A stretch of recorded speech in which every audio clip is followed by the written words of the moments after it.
खुरुमजरी आइगी channel असिबु नुंसिबिदुना येंबिरिबा like तौबिरिबा subscribe तौबिरिबा खुदिंगमकु किशनोंगी माइकेदगी असुकी मति थागतपा फोंदोकचरी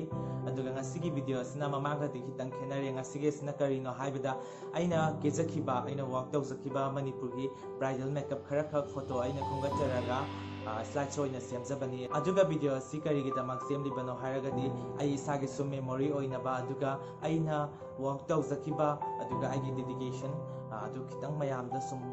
उच्चनिंगबदगी आइना video असि सेमजखिबनी अदो मयामसु कनो कु स्लाइड शो असिबो मिनिंग तामिनारसि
मयामना वीडियो सिबु लोइब फावो येंबिबगिदमक्ता अमुका हना थागत फोंदोकचरी अदुगा मयामना कमेंट दा ख्वाइदगी यामना हाइबिरकपा खोइगी मणिपुरगी ब्राइडल मेकअप तौरो हाइबदो अथुबा मतमदा मणिपुरगी यामना मसक नाइबा यूट्यूबर्स अमखक्ता आई सोसोइसदना केजरगनी अदुगा वीडियो असिबु सुमयामना सपोर्ट तौबियो नुंसिबियो येंबियो हाइबदो